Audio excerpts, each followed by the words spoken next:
Trump का बड़ा बयान आया है और उन्होंने कहा है कि ईरान के साथ सीज फायर टूट गया है, ईरान का नेतृत्व गलत हाथों में है, ईरान के साथ समझौता खत्म हो गया है। ये बड़ी खबर खुद ट्रंप दे रहे हैं। ऐसी नौबत इसलिए आई क्योंकि एमओयू के अंदर लिखा हुआ है कि स्ट्रेट ऑफ हॉर्मुज़ पे ईरान का कंट्रोल रहेगा, क्योंकि एमओयू के अंदर लिखा हुआ था कि लेबनान के अंदर से इजराइल बाहर निकलेगा, क्योंकि एमओयू के अंदर लिखा था कि फ्रोजन एसेट्स आजाद किए जाएंगे, क्योंकि एमओयू के अंदर लिखा था कि ट्रंप और उसका कोई भी एडमिनिस्ट्रेशन का आदमी धमकी नहीं देगा ईरान। वो तीनों शिप भारत आ रहे थे, दो शिप भारत उनका गंतव्य भारत रहा होगा। हाँ जी, और उसके ऊपर भारतीय सेलर्स थे।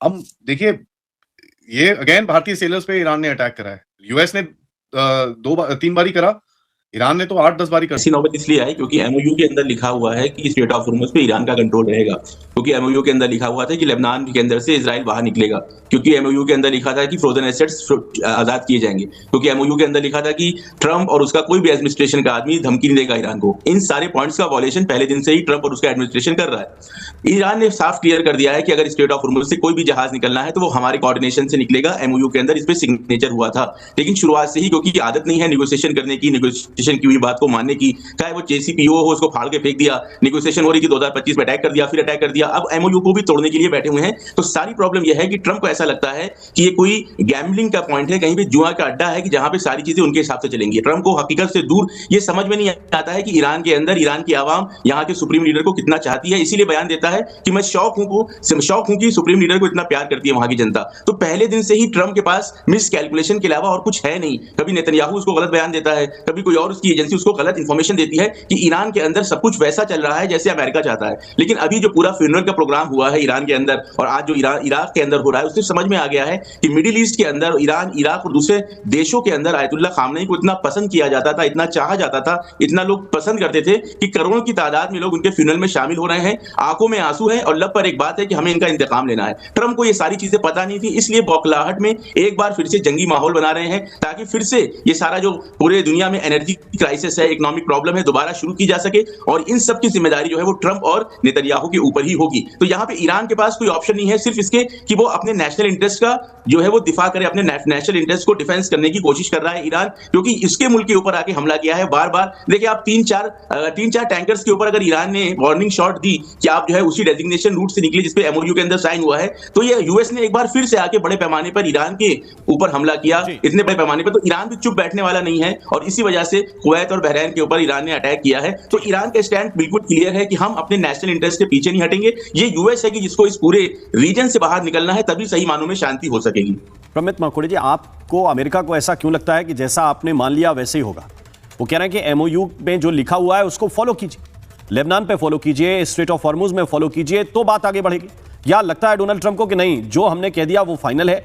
देखिए, सीज फायर की एक मेन शुरू में सीज फायर हुआ ही इसलिए क्योंकि एक स्टेबिलिटी अमेरिका चाहता था, पूरी दुनिया चाहती थी कि स्ट्रेट ऑफ हॉर्मुज़ में स्टेबिलिटी आए। जो पूरी दुनिया में इन्फ्लेशन बढ़ा हुआ है, मुख्य रूप से वेस्ट एशिया में और भारत में जिसका जो एक बड़ा इंपैक्ट है, उस तरह का इंपैक्ट कम हो और हमारे जो साथी अलाइज हैं और साथी कंट्रीज हैं जो जी रिक्वेस्ट कर रहे हैं कि भाई प्लीज स्टॉप द वॉर, उसके रहते हुए इसको निश्चित रूप से खत्म किया जाए। उसी को रहते हुए एक अमेरिका ने पहल की और एक मिलिट्री लिवरेज होने के बावजूद अमेरिका ने अपने सीज फायर और नेगोशिएशन को चालू किया। अब ये जो कल जो हुआ है, ये फिर से इन्होंने उकसाने वाली बात की, because the biggest problem is there is a fragmented command structure. IRGC की पूरी वजूद ही इसमें है कि हमेशा किसी न किसी प्रकार का युद्ध चलता रहे, सीज फायर न हो और ईरान की जो डिप्लोमेटिक और पॉलिटिकल लीडरशिप है उसको किसी प्रकार का अपर हैंड न मिले। इसलिए आईआरजीसी और यहाँ के जो इस्लामिक जिहादी फंडामेंटलिस्ट फोर्सेस हैं, they are the ones who are creating all sorts of problems. They are the biggest enemy of peace. तो उन्होंने सीज फायर खत्म किया जब 3 कमर्शियल जहाज पे जब वार्निंग शॉट्स हुए, या कुछ रिपोर्ट्स कहती है कि डायरेक्ट इन्होंने अटैक किया, तब अमेरिका ने बताया कि अमेरिका स्टिल कैपेबल, और अमेरिका ने भी एक रिस्पॉन्सिबल डेमोक्रेसी और रिस्पॉन्सिबल मिलिट्री के तहत उनके सिविलियन इंफ्रास्ट्रक्चर पे अटैक नहीं किया। केवल 80 से ज्यादा, 4 या 10 नहीं, 80 से ज्यादा मिलिट्री टारगेट और आईआरजीसी के टारगेट को न्यूट्रलाइज किया। दैट शोज कि who is still in command. जब हमारे प्रेसिडेंट कहते हैं कि इन 7 days we can destroy that country, that is true militarily, but we are not going to do that because we are responsible military, we are responsible democracy, and we want stability in that region. We want our friends and allies should not get impacted. Trump का बड़ा बयान आया है और उन्होंने कहा है कि ईरान के साथ सीज फायर टूट गया है, ईरान का नेतृत्व गलत हाथों में है, ईरान के साथ समझौता खत्म हो गया है। ये बड़ी खबर खुद ट्रंप दे रहे हैं। उन्होंने कहा ईरान से बात करना वक्त की बर्बादी है। और इसके बाद जो अभी त्रिपाठी जी ने आपको बताया, 1300 पॉइंट भारत का बाजार गिर गया, दुनिया भर के बाजारों में जबरदस्त गिरावट, सेंसेक्स अब 1500 पॉइंट नीचे जा चुका है। ट्रंप कह रहे हैं ईरान कैंसर है, हम इसे खत्म करके ही रहेंगे। ईरान पर कल रात बहुत बड़ा हमला हमने किया, ये ट्रंप कह रहे हैं। वो उनका बयान भी आ गया है, वो नेटो के 1700 पॉइंट नीचे चला गया। नेटो के प्रमुख मार्क रूट के साथ मीटिंग में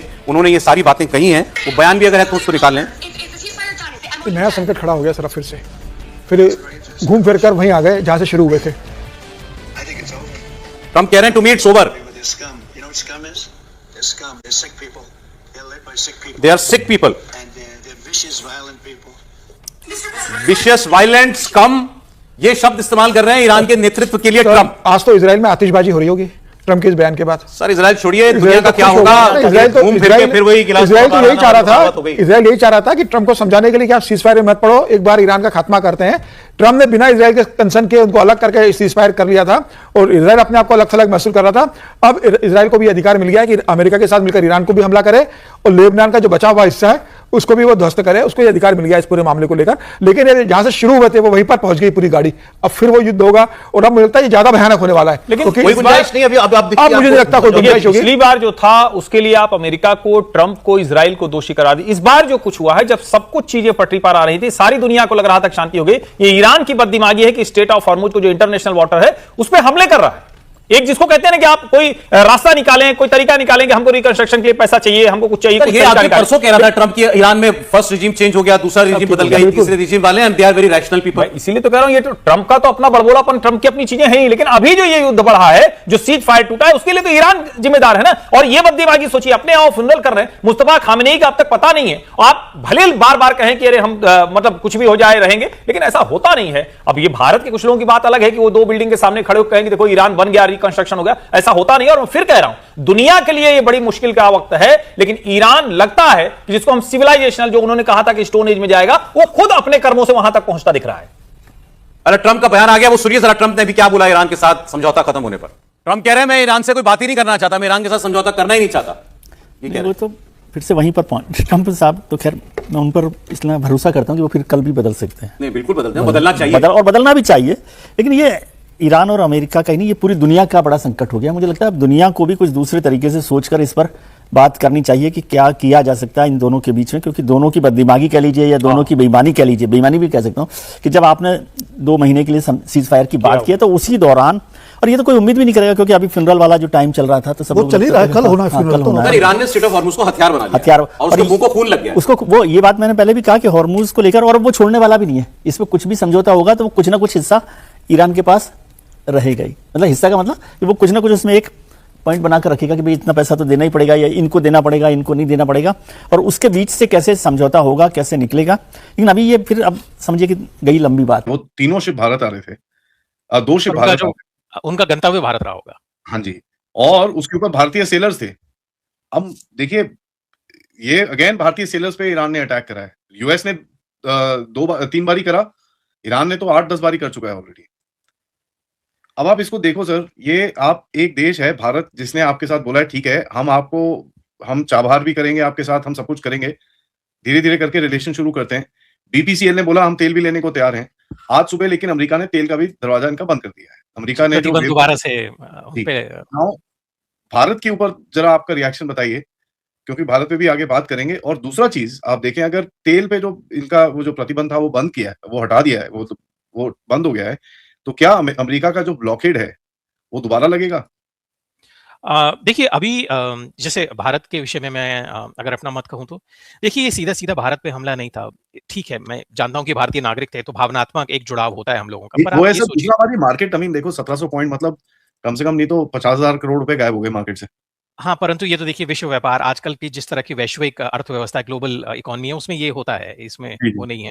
और जो भारतीय जो मर्चेंट नेवी के लोग हैं, देखिए वो एक सीधा सीधा भारत पे हमला नहीं है। इसको ये ना माना जाए, देखिए उनको ऐसा नहीं है कि डेलिबरेटली जानबूझकर हमला किया गया कि वहां भारतीय थे। उनको उस जो जहाज था उसको रोकना था, एक संदेश देना था। और एक तो भारत में क्या है कि जनसंख्या की वजह से जो ज्यादातर जो मर्चेंट नेवी में लोग हैं वो भारत से ही हैं, तो इसीलिए हम कोई जानबूझ के हमला ज्यादा भारत पे नहीं कर रहा है। भारत का जो अनुपात है वो सबसे ज्यादा है, इसलिए ज्यादा आक्रमण हो रहा है। तो थोड़ा सा अगर हम भावनाओं को इसमें थोड़ा सा अगर किनारे रखें तो आकलन हम लोग ठीक कर पाएंगे। तो भारत पे ये आक्रमण नहीं था, भारत के विरुद्ध कोई कार्रवाई नहीं थी। हाँ, उनको जो था अपना एक जोर दिखाना था, तो वो उन्होंने दिखाया है। और देखिए, ये जो अब दोबारा से प्रतिबंध आ गए हैं ईरानी तेल के ऊपर, इसका जो परिणाम है, अभी भी जो करीब 50 मिलियन मैं पढ़ रहा था रिपोर्ट में कि 50 मिलियन के करीब जो ईरानी तेल है वो फ्लोटिंग ऑयल है, अभी समुद्र में है।